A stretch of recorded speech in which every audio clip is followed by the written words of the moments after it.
പാവിത്രത്തിന്റെ upcoming എപ്പിസോഡിലേക്ക് എല്ലാവർക്കും സ്വാഗതം. അങ്ങനെ വേദിയെ കുറച്ച് ഗുണ്ടകൾ ചേർന്ന് തട്ടിക്കൊണ്ടുപോയി എന്ന വിവരം വിക്രം അറിയുന്ന നിമിഷം പെട്ടെന്ന് തന്നെ സുഡർമോളുടെ അടുത്ത് ഓടിയെത്തുവാണ്. മോളെ സമാധാനിപ്പിക്കുന്നുണ്ട്.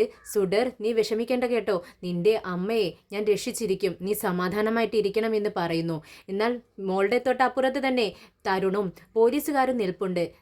കപിലൻ ഇത് കേട്ടതും വിക്രമിനോട് ദേഷ്യപ്പെടുവാണ്.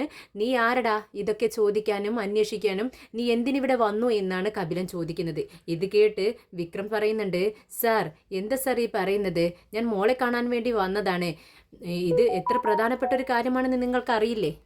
ഞാനിവിടെ ഉണ്ടായിരുന്നപ്പോൾ ആരും തന്നെ ഈ പടി കടന്ന് അകത്തേക്ക് കയറാൻ ധൈര്യപ്പെട്ടിട്ടുണ്ടായിരുന്നില്ല. പക്ഷേ ഞാനിവിടുന്ന് പോയപ്പോൾ ഈ വീട്ടിനകത്ത് വന്ന് കൊണ്ടല്ലേ നമ്മുടെ വേദമേടത്തെ അറസ്റ്റ് ചെയ്ത് തട്ടിക്കൊണ്ടു പോയിരിക്കുന്നത്. എന്തു പറഞ്ഞാലും അവർ ഒരു നല്ല ഉദ്യോഗസ്ഥയാണ്. ഈ നാട്ടിലെ ജനങ്ങൾക്ക് വേണ്ടി നല്ലത് മാത്രമേ അവർ ചെയ്യുന്നുള്ളൂ. അങ്ങനെയുള്ളൊരു വ്യക്തിയെ നമ്മൾ രക്ഷിക്കേണ്ട സാർ, അതിനുവേണ്ടിയാണ് ഞാൻ വന്നതെന്ന് പറയുന്നു. എടാ നീ എന്ന് പറഞ്ഞ് ദേഷ്യപ്പെടുന്ന നിമിഷം കപിലനോട് തരുൺ പറയുന്നുണ്ട്, സാർ പ്ലീസ് വിക്രമിനോട് ദേഷ്യപ്പെടരുത്. വിക്രം നമ്മുടെ രക്ഷയ്ക്കായിട്ടാണ് വന്നിരിക്കുന്നത്. അവൻ പറഞ്ഞത് ശരിയാണ്. അവനിവിടെ ഉണ്ടായിരുന്ന സമയത്ത് ആരും തന്നെ ഇങ്ങോട്ടേക്ക് ആക്രമിക്കാൻ ധൈര്യപ്പെട്ടിട്ടുണ്ടായിരുന്നില്ല. പക്ഷേ അവൻ പോയ നിമിഷം അക്രമികൾ വേദയെ ഇവിടെ നിന്നും കൊണ്ടുപോയി. അതിനർത്ഥം അവനക്ക് നമ്മളെ രക്ഷിക്കാനും സഹായിക്കാനും കഴിയുമെന്നുള്ളതാണ്. എനിക്ക് വിക്രമിനെ വിശ്വാസമാണ് സർ എന്ന് പറയുവാണ് തരുൺ. വിക്രം പെട്ടെന്ന് തന്നെ തരുണിനോട് ചോദിക്കുന്നുണ്ട്, തരുൺ സർ പ്ലീസ് പറയണം, എന്താണ് സംഭവിച്ചത്? അവർ എത്ര പേരുണ്ടായിരുന്നു? ഏത് വാഹനത്തിലാണ് വന്നത്? പെട്ടെന്ന് പറയൂ സാർ എന്ന് പറയുമ്പോൾ തരുൺ പറയുന്നുണ്ട്, അവർ 4 പേരുണ്ടായിരുന്നു. അതിൽ ഒരാൾ വണ്ടിയിൽ തന്നെ ഇരുന്നു. മറ്റു 3 പേരാണ് അകത്തേക്ക് വന്ന് വേദയെ കൊണ്ടുപോയത്. ഇവർ 4 പേരും മുഖം മറയുന്ന തരത്തിലുള്ള മാസ്കുകൾ ധരിച്ചിട്ടുണ്ടായിരുന്നു. സാർ എന്തെങ്കിലും ഒരു അടയാളത്തെക്കുറിച്ച് നിങ്ങൾക്ക് പറയാൻ കഴിയുമോ? ഒന്ന് ആലോചിച്ച് നോക്കൂ സാർ എന്ന് പറയുകയാണ് വിക്രം. ഇതിന് മറുപടി പറയുന്നത് കപിലനാണ്. കപിലിന് ദേഷ്യം വരികയാണ് വിക്രം ഇങ്ങനെയൊക്കെ സംസാരിക്കുന്ന ഇത് കണ്ടിട്ട്. ഒരു പോലീസുകാരെന്ന് ചെയ്യുന്ന ജോലിയാണല്ലോ വിക്രം ഇപ്പോൾ ഏറ്റെടുത്ത് ചെയ്യാൻ പോകുന്നത്. അതുകൊണ്ട് തന്നെ കപിലൻ അത്ര ഇഷ്ടപ്പെടുന്നില്ല. കപിലൻ പറയുന്നുണ്ട്, അതല്ലേ തരുൺ പറഞ്ഞത്, ഒരു മുഖംമൂടി ധരിച്ചിരുന്നു, ഒന്നും കാണാൻ പറ്റിയില്ല എന്ന് പറഞ്ഞാൽ നിനക്കെന്താണ് മനസ്സിലാവുന്നില്ലേ? ഉടനെ തന്നെ തരുൺ പറയുന്നുണ്ട്, വിക്രം ആ ബെല്ലാരാജ ഉണ്ടല്ലോ, വേദയെ അന്ന് ജയിലിലാക്കിയ ആ ക്രിമിനൽ, അദ്ദേഹം ജയിൽ ചാടിയിട്ടുണ്ട്. ഇത് കേട്ടതും വിക്രം ആകെ പരവശനാവുകയാണ്. പെട്ടെന്ന് കപിലൻ എന്നോട് പറയുന്നുണ്ട്, സാർ എന്താണ് ഈ പറയുന്നത്? നിങ്ങളുടെ കയ്യിൽ നിന്നും അയാൾ രക്ഷപ്പെട്ടോ? അവൻ ഒരു കുറ്റവാളിയാണ് സർ. അവൻ ആരെയും കൊല്ലാൻ മടിക്കാത്തൊരു വ്യക്തിയാണ്. പ്ലീസ് സർ, എല്ലായിടത്തും ചെക്ക് ചെയ്യണം, എല്ലാ ചെക്ക് പോസ്റ്റിലും ആളെ ആക്കണം. പ്ലീസ് സർ, അദ്ദേഹത്തെ എത്രയും പെട്ടെന്ന് കണ്ടുപിടിക്കണം, അല്ലെങ്കിൽ വേദയ്ക്കത് പ്രശ്നമാണ് എന്ന് പറയുകയാണ്. എന്നാൽ ഈ വിക്രം ഇങ്ങനെയൊക്കെ സംസാരിക്കുന്നത് അദ്ദേഹത്തിന്, കപിലിന് ഒട്ടും ഇഷ്ടപ്പെടുന്നില്ല. കപിലൻ ദേഷ്യത്തോടെ പറയുന്നുണ്ട്, ഇപ്പോൾ എന്ത് ചെയ്യണമെന്ന് എനിക്കറിയാം. ഞാനൊരു പോലീസുകാരനാണ്, ഒരു കളക്ടറെയാണ് കാണാതെ പോയിരിക്കുന്നത്. ഒരു കളക്ടർക്ക് വേണ്ടി എത്രത്തോളം ഉത്തരവാദിത്തമുണ്ടോ അത് ഞങ്ങൾ ഏറ്റെടുത്ത് ചെയ്തിരിക്കും. നിന്നേക്കാൾ ഉത്തരവാദിത്തം ഞങ്ങൾക്ക് തന്നെയാണ്. പുറത്തു പോടാ എന്ന് പറഞ്ഞുകൊണ്ട് കൈ പുറത്തേക്ക് നീട്ടി കാണിക്കുകയാണ് കപിലൻ. വിക്രം പെട്ടെന്ന് തരുണിനോട് പറയുന്നുണ്ട്, തരുൺ ഭയക്കേണ്ടതില്ല, ഈ രക്ഷപ്പെട്ടു എന്ന് പറയുന്ന ക്രിമിനൽ വളരെ ഡേഞ്ചറസ് ആയ ഒരു വ്യക്തിയാണ്. അദ്ദേഹമാണ് വേദിയെ കൊണ്ടുപോയിട്ടുണ്ടെങ്കിൽ അദ്ദേഹം അവളെ അപായപ്പെടുത്താൻ സാധ്യതയുണ്ട്. എന്തായാലും എനിക്ക് എൻ്റെ കയ്യിലുള്ള ഫോഴ്സ് വെച്ച് ഞാനൊന്ന് ശ്രമിച്ചു നോക്കട്ടെ എന്ന് പറയുമ്പോൾ ശരി എന്ന് തരുൺ പറയുന്നുണ്ട്. അപ്പോഴേക്കും വിജിക്ക് ആകെ സങ്കടം വരുവാണ്. വിജി വിക്രമിനോട് ചോദിക്കുന്നുണ്ട്, വിക്രം വേദയെ നീ രക്ഷപ്പെടുത്തി എടുക്കുമല്ലോ അല്ലേ, വിടുമല്ലോ വേദ എന്നിങ്ങനെ ചോദിക്കുകയാണ്. ഞാൻ വേദയെ രക്ഷിച്ചിരിക്കും വിജയമ്മേ എന്ന് പറയണം. അപ്പോഴേക്കും മോളും സുഡറും ചോദിക്കുന്നുണ്ട്, സിംബ എൻ്റെ വേദയെ നീ രക്ഷപ്പെടുത്തുമോ? സത്യമാണോ? നീ വേദയും കൊണ്ടേ വരത്തുള്ളൂ എന്ന് ചോദിക്കുമ്പോൾ വിക്രം പറയുന്നുണ്ട്, സത്യം മോളെ, ഞാൻ വേദയുമായിട്ട് മാത്രമേ തിരിച്ചു വരത്തുള്ളൂ. നിന്റെ വേദയെ ഞാൻ രക്ഷിച്ചിരിക്കും, ഞാൻ പോയിട്ട് വരാം, മോളെ ശ്രദ്ധിച്ചോളണം എന്ന് വിജയോട് പറയുന്നുണ്ട്. അങ്ങനെ വിക്രം പെട്ടെന്ന് തന്നെ പുറത്തേക്ക് പോവാണ്. വണ്ടിയിലിരുന്നു കൊണ്ട് തന്നെ വിക്രം ആകെ ടെൻഷനിലാണ്. വിക്രം ഇങ്ങനെ ചിന്തിക്കുന്നുണ്ട്, എങ്ങനെയാണ് വേദയെ കണ്ടുപിടിക്കുക, ആരുടെ സഹായമാണ് തേടുക എന്നൊക്കെ വിചാരിച്ചുകൊണ്ടിരിക്കുമ്പോൾ പെട്ടെന്ന് വിക്രം തൻ്റെ ഫോഴ്സ് വെച്ച് എല്ലാവരോടും അന്വേഷിക്കാൻ വേണ്ടി പറയുവാണ്. പലർക്കും വിളിക്കുന്നുണ്ട് വിക്രം. ഇതേ സമയം നമ്മുടെ വേദയെ കാണിക്കുന്നത് ഒരു ബോട്ടിലാണ്. ബോട്ടിൽ കൈകളും കാലുകളും എല്ലാം കെട്ടിയിട്ടുണ്ട്, മുഖംമൂടി വെച്ചിട്ട് കൊടുത്തിട്ടുണ്ട്. കുറെ ഗുണ്ടകൾ 4 പുറം നിൽക്കുന്നുണ്ട്. വേദിയുടെ ശത്രു ജയിൽ ചാടി പറയുന്ന വ്യക്തി ബെല്ലാരാജ എന്ന് പറയുന്ന വ്യക്തി തന്നെയാണ് വേദിയെ തട്ടിക്കൊണ്ടുപോയിരിക്കുന്നത്. അയാൾ കൂടെയുള്ളവരോട് പറയുന്നുണ്ട് അവളുടെ മുഖംമൂടി അങ്ങ് എടുത്തു മാറ്റ്, കാണട്ടെ അവളെ എന്ന് പറയുവാണ്. അങ്ങനെ മുഖം കറുത്ത ഒരു മൂടി കൊണ്ട് മറച്ചു വെച്ചിരിക്കുകയായിരുന്നു. അതങ്ങ് വലിച്ചൂരുന്നുണ്ട്. വലിച്ചൂരുന്ന സമയത്ത് വേദയ്ക്ക് ശ്വാസം മുട്ടിക്കൊണ്ട് അത്രയും നേരം ശ്വാസം മുട്ടിയിരിക്കുകയായിരുന്നു. വേദ നന്നായി ചുമയ്ക്കുന്നുണ്ട്. ബെല്ലാരാജയെ വേദ കണ്ടതും ആകെ അത്ഭുതത്തോടു കൂടി നോക്കുവാണ്. ബെല്ലാരാജ കൂസലില്ലാതെ വേദയോട് പറയുന്നുണ്ട്, എന്ത് പറ്റി കളക്ടർ, എന്നെ കണ്ടിട്ട് തനിക്കൊന്നും തോന്നുന്നില്ലേ, ഭയക്കുന്നില്ലേ? ഇനി കുറച്ച് നിമിഷങ്ങൾക്കുള്ളിൽ നിന്നെ ഞാൻ കൊന്നിരിക്കുമെന്ന് പറയുവാണ്. ഇത് കേട്ടതും വേദ പറയുന്നുണ്ട്, എനിക്ക് വിശ്വാസമുണ്ട് ദൈവത്തിൽ, ഞാനല്ല ഭയക്കേണ്ടത്, നീയാണ്. വിക്രമിന് പെട്ടെന്നൊരു കോള് വരുന്നുണ്ട്. ബെല്ലാരാജ കടലിനുള്ളിൽ മാത്രമേ ഉണ്ടായിരിക്കത്തുള്ളൂ. അവൻ അങ്ങനെ ഒരു സ്വഭാവക്കാരനാണ്. അതുകൊണ്ട് കളക്ടറേയും കൊണ്ട് കടലിനകത്തേക്കാണ് അവൻ രക്ഷപ്പെട്ട് കാണുക. പെട്ടെന്ന് തന്നെ അന്വേഷിക്കുന്നത് നല്ലതാണ്. അവൻ ഒരു ഡേഞ്ചറസ് വ്യക്തിയാണ്. അതുകൊണ്ട് വിക്രം ശ്രദ്ധിക്കണമെന്ന് പറയുവാണ്. ശരിയെന്ന് പറഞ്ഞ് വിക്രം കോള് കട്ട് ചെയ്യുന്നുണ്ട്. അങ്ങനെ വിക്രം പെട്ടെന്ന് തന്നെ കടൽ തീരത്തേക്ക് വണ്ടി വിടാൻ ഡ്രൈവറോട് പറയുന്നുണ്ട്. ഇതേ സമയം ബെല്ല രാജ വേദയെ ഭീഷണിപ്പെടുത്തിക്കൊണ്ടിരിക്കുകയാണ്. നിന്നെ ഞാൻ ഇപ്പോൾ തന്നെ ഈ കല്ലിൽ കെട്ടിക്കൊണ്ട് കടലിലേക്ക് താഴ്ത്തും. അവിടെ ചെന്നാൽ നീ ചത്തുകഴിഞ്ഞാൽ നിന്നെ മീനുകളെല്ലാം കൊത്തി തിന്നും. എന്നെ നീയൊരു പെണ്ണായിട്ടും എന്നെ അറസ്റ്റ് ചെയ്തു അല്ലേ? എന്തായാലും ഇനി ആരും ഇങ്ങനെ ചെയ്യാൻ ധൈര്യപ്പെടരുത്. അതുകൊണ്ടാണ് നിന്നെ ഞാൻ ഇങ്ങനെ ശിക്ഷിക്കുന്നത്.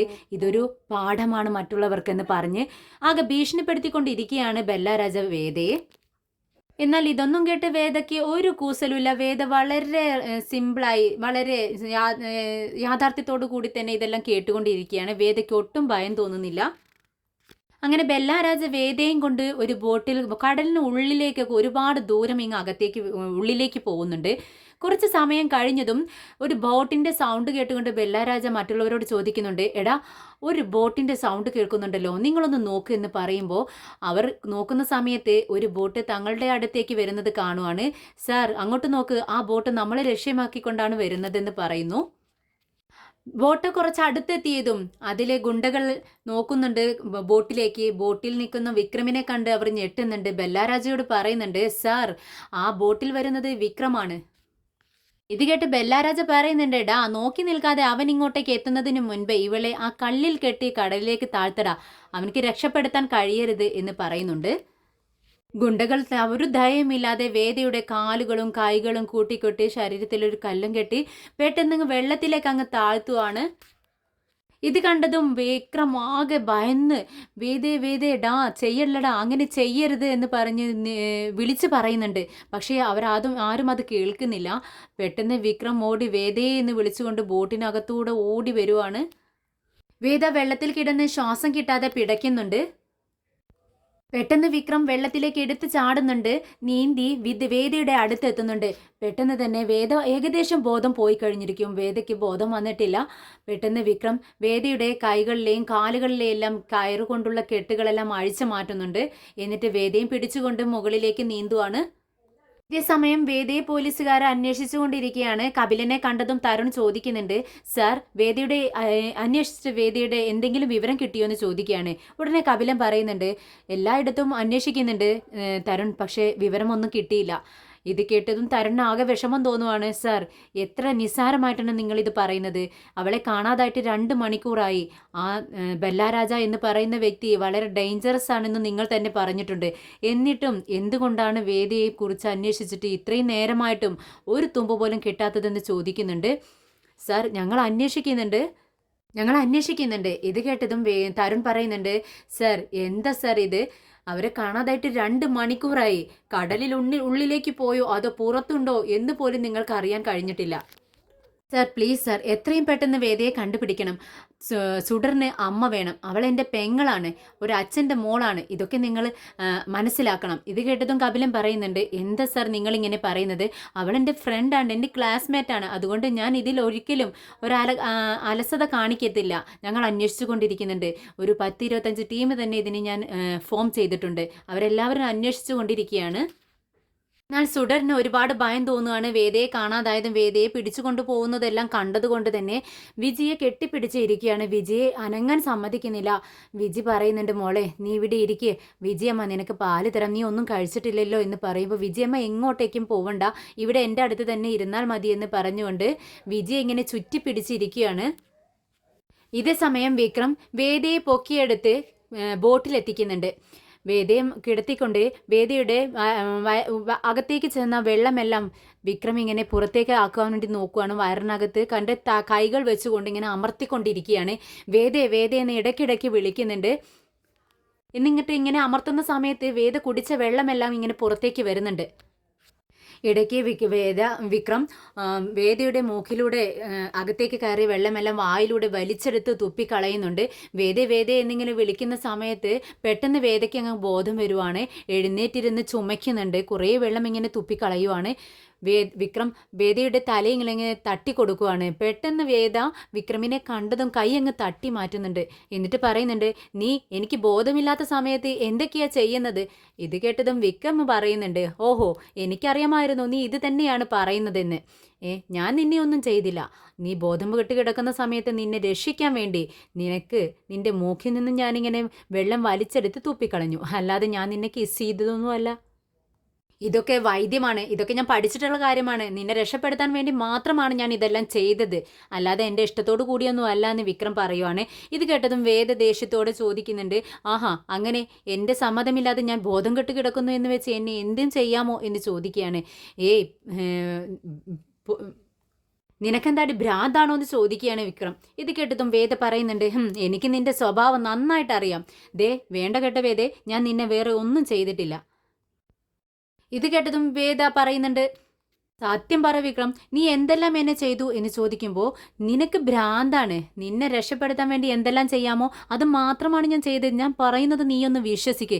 നിന്നെ കൊല്ലാൻ വന്നവർ അവർ രക്ഷപ്പെട്ടു. രക്ഷിക്കാൻ വന്ന ഞാനാണ് പൊട്ടനായി പോയത്. നിന്റെ വായിലിരിക്കുന്നതൊക്കെ ഇപ്പം ഞാൻ കേൾക്കേണ്ടി വന്നല്ലോ. എന്നെ പറഞ്ഞാൽ മതിയെന്ന് വിക്രം ഇങ്ങനെ പുലമ്പിക്കൊണ്ടിരിക്കുകയാണ്. ഇത് കേട്ടതും വേദ ചോദിക്കുന്നുണ്ട്, അല്ല, ഈ ബെല്ലാരാജ എന്നെ കടത്തിക്കൊണ്ടുവന്നു, അത് ശരിയാണ്. പക്ഷേ അവൻ ഇങ്ങോട്ടാണ് കൊണ്ടുവന്നതെന്ന് നിനക്ക് എങ്ങനെ അറിയാം? നീയും ബെല്ലാരാജയും തമ്മിൽ എന്താണ് കണക്ഷൻ? നിന്നെ പറഞ്ഞിട്ട് ഒരു കാര്യവുമില്ല. നിന്റെ സ്വഭാവം എങ്ങനെയുള്ളതാണെന്ന് എനിക്കറിയാവുന്നതല്ലേ. നിന്നെ കടത്തിക്കൊണ്ടുപോയ വിവരം ഞാൻ അറിഞ്ഞത് സുഡർമോള് പറഞ്ഞിട്ടാ. അവൾക്ക് വേണ്ടി മാത്രമാണ് ഞാൻ നിന്നെ രക്ഷപ്പെടുത്തിയത്. ഇതൊക്കെ പറഞ്ഞ് എന്നെ പറ്റിക്കാമെന്നാണോ വിചാരിക്കുന്നത്? ഞാൻ ബുദ്ധിയില്ലാത്തവളാണെന്ന് നീ വിചാരിച്ചോ? പറ, സത്യം പറ, നീയും ആ ബല്ലാരാജയും തമ്മിൽ എന്താ ബന്ധം? ഇത് കേട്ടതും വിക്രം തിരിച്ചു പറയുന്നുണ്ട്, അതെ, ഞാൻ ബുദ്ധിയില്ലാത്തവനാണെന്ന് നീയും വിചാരിച്ചോ? ഒരു റൗഡി എങ്ങനെ ചിന്തിക്കുമെന്ന് എനിക്കറിയാം. അതുപോലെ ബല്ലാരാജ എന്ന് പറയുന്ന ഒരു വ്യക്തി ഏത് നിലയ്ക്ക് ചിന്തിക്കുമെന്ന് എനിക്കറിയാം. ദയവ് ചെയ്ത് മിണ്ടാതൊരു ഭാഗത്ത് ഇരിക്കാമോ? എങ്ങനെയെങ്കിലും നിന്നെ ഞാൻ കരയിൽ കൊണ്ടുപോയി വിട്ടേക്കാം. വിക്രം ഇങ്ങനെ ബോട്ട് ഓടിച്ചുകൊണ്ടിരിക്കുകയാണ്. ഇത് കണ്ടിട്ട് വേദ ചോദിക്കുന്നുണ്ട്, അല്ല, നിനക്ക് ബോട്ടൊക്കെ ഓടിക്കാൻ അറിയാവോ? ഇതൊക്കെ നീ എന്ന് പഠിച്ചു? ഇത് കേട്ടതും വിക്രം പറയുന്നുണ്ട്, ബോട്ട് ഓടിക്കാൻ അറിയാത്തത് കൊണ്ടാണോ നിന്നെ രക്ഷപ്പെടുത്താൻ വേണ്ടി ഞാൻ കടലിനകത്തേക്ക് ഇത്രയും ദൂരം വന്നത്? ഇത് കേട്ടതും വേദ പറയുന്നുണ്ട്, ഇനി നീ എന്നും ഇതുപോലെ പറഞ്ഞുകൊണ്ടിരിക്കും, എന്നെ രക്ഷപ്പെടുത്തിയെന്ന്. ഇനി എത്ര കാലം ഞാനിത് കേൾക്കേണ്ടി വരും? എന്നെ നീ എങ്ങോട്ടേക്കാണ് ഈ കൊണ്ടുപോകുന്നത്?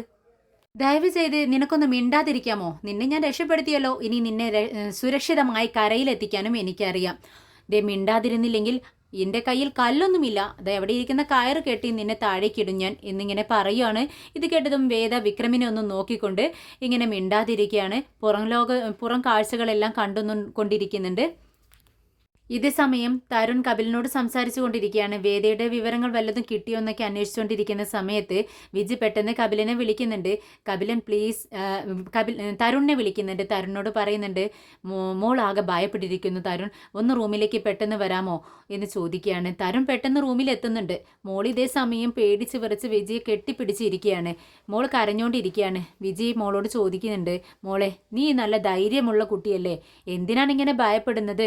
നീ ധൈര്യമായി ഇരിക്കുമെന്ന് പറയുമ്പോൾ വിജയമ്മ, എനിക്ക് പേടിയാവുന്നു. വേദയെക്കുറിച്ച് ആലോചിക്കുമ്പോഴാണ് എനിക്ക് പേടിയാവുന്നത്. എനിക്ക് സിംബായെ വിളിച്ചു തരാമോ? എങ്കിലേ എനിക്ക് ധൈര്യം വരത്തുള്ളൂ എന്ന് പറയുവാണ്. ഇത് കേട്ട് തരുൺ പറയുന്നുണ്ട്, സുഡർ, നീ സിംബ പറഞ്ഞത് കേട്ടതല്ലേ? അവൻ നിന്റെ വേദയെ തിരഞ്ഞുകൊണ്ട് പോയിരിക്കുകയാണ്. തിരിച്ചു വരുന്ന സമയത്ത് വേദയും കൂട്ടിക്കൊണ്ട് അവൻ ഇങ്ങോട്ടേക്ക് തിരിച്ചു വരൂ എന്നല്ലേ പറഞ്ഞത്? പിന്നെ നീ എന്തിനാണ് ഇങ്ങനെ വിഷമിക്കുന്നത്? വിജയമ്മ അവർ വേദയെ പിടിച്ചോണ്ട് പോകുന്ന സമയത്ത് വേദ കരഞ്ഞില്ലേ, ആ കരച്ചിൽ എൻ്റെ ചെവിയിൽ ഇങ്ങനെ കേട്ടുകൊണ്ടേയിരിക്കുകയാണ്. അപ്പോഴാണ് എനിക്ക് കരച്ചിൽ വരുന്നതെന്ന് സുഡർ പറയുന്നുണ്ട്. ഇത് കേട്ട് വിജയ് അവളെ സമാധാനിപ്പിക്കുകയാണ്. മോള് വിഷമിക്കണ്ട, നമ്മുടെ സിംബ അവളെ രക്ഷപ്പെടുത്തി അവളെ ഇങ്ങോട്ടേക്ക് കൊണ്ടുവരും, അവൾക്ക് ഒരു പ്രശ്നവും വരത്തില്ല, ഒരു ആപത്തും വരത്തില്ല, നീ ധൈര്യമായിട്ടിരിക്കുമെന്ന് പറഞ്ഞ് മോളെ സമാധാനിപ്പിക്കുന്നുണ്ട്. എന്നാൽ വേദയും വിക്രമും വരുന്ന ബോട്ട് പെട്ടെന്ന് നിൽക്കുവാണ്. വിക്രമിന് എന്താ സംഭവിച്ചതെന്ന് അറിയുന്നില്ല. ബോട്ട് നിന്നതും വേദ ദേഷ്യത്തോടെ വിക്രമിനോട് ചോദിക്കുന്നുണ്ട്, എന്താ ബോട്ട് നിർത്തിയത്? ഇത് കേട്ടതും വിക്രം പറയുന്നുണ്ട്, നിർത്തിയതല്ല, നിന്ന് പോയതാ, എന്താണെന്ന് ഞാനും നോക്കട്ടെ, ഒരു സൗണ്ട് കേൾക്കുന്നുണ്ട്. എനിക്കറിയാം, നീ എന്തെങ്കിലും കുഴപ്പം കാണിച്ചു വെച്ചിട്ടുണ്ടാവും, നീ വലിയ ബുദ്ധിശാലിയല്ലേ. ഇത് കേട്ടതും വിക്രമിന് ദേഷ്യം വരുന്നുണ്ട്. വേദേ, നീ മിണ്ടാതിരുന്നോണം, എന്തോ സൗണ്ട് കേൾക്കുന്നുണ്ട് എഞ്ചിന്റെ ഭാഗത്തു നിന്ന്, ഞാനത് നോക്കട്ടെ എന്ന് പറഞ്ഞുകൊണ്ട് വിക്രം താഴേക്ക് ഇറങ്ങുന്നുണ്ട്. വിക്രം എല്ലാം ചെക്ക് ചെയ്ത ശേഷം മുകളിലേക്ക് കയറി വരുവാണ്. എന്നിട്ട് വേദയോട് പറയുന്നുണ്ട്, ഡീസൽ തീർന്നു പോയി, അതുകൊണ്ടാണ് ബോട്ട് നിന്നത്. ആകെ ഭയപ്പെടുകയാണ് വേദ പറയുന്നുണ്ട്, അയ്യോ ഡീസൽ തീർന്നു പോയോ, ഇനി എന്ത് ചെയ്യും? അപ്പം നീ ഡീസൽ ഇല്ലാത്ത വണ്ടി എടുത്തുകൊണ്ടാണ് അവിടെ കടലിനകത്തേക്ക് വരുന്നത്. അപ്പോൾ നിനക്കറിയത്തില്ലേ ഇങ്ങനെ നിന്നു പോയാൽ കടലിന് നടുവിൽ അകപ്പെടുമെന്ന്? ഇങ്ങനെയാണോ ചെയ്യേണ്ടത്? കേട്ടതും വിക്രം പറയുന്നുണ്ട്, എൻ്റെ ദൈവമേ, ഇവളെ രക്ഷിച്ച എൻ്റെ കൈ കൊണ്ട് തന്നെ ഇവളെ ചാവാതെ രക്ഷിച്ചോളണേ. വിക്രം, നിന്റെ ഫോൺ ഇങ്ങോട്ടേക്ക് എടുക്ക്, ഞാൻ പോലീസിനെ വിളിച്ചിട്ട് രക്ഷപ്പെടുത്താൻ വേണ്ടി പറയാം. ഇത് കേട്ടതും വിക്രം പറയുന്നുണ്ട്, ഫോണോ? ഈ നടുക്കടലിൽ ഫോണോ? ആ അതെ, നിന്റെ ഫോൺ ഇങ്ങോട്ടേക്ക് താ. ഇത് കേട്ടതും വിക്രം വേദയുടെ കൈ പിടിച്ച് വലിച്ച് അങ്ങ് അകത്തേക്ക് കൊണ്ടുപോവാണ്. എന്നിട്ട് തൻ്റെ ഫോൺ എടുത്തിട്ട് വേദയുടെ കയ്യിൽ കൊടുത്തിട്ട് പറയുന്നുണ്ട്, വേഗം പോലീസിനെ വിളിക്കേ, എന്നിട്ട് പെട്ടെന്ന് തന്നെ ഇങ്ങോട്ടേക്ക് വരാൻ പറയാം. കുറച്ച് സമയത്തിനുള്ളിൽ അവരിങ്ങോട്ടേക്ക് എത്തിയില്ലെങ്കിൽ ഞാൻ കാണിച്ചു തരാം നിന്നെ. ഫോൺ വാങ്ങിച്ച് വേദ ഇങ്ങനെ കുറേ റിങ് ചെയ്ത് നോക്കുന്നുണ്ട് ഫോണിലേക്കെല്ലാം. പക്ഷേ ഫോൺ റിങ് ചെയ്യുന്നില്ല.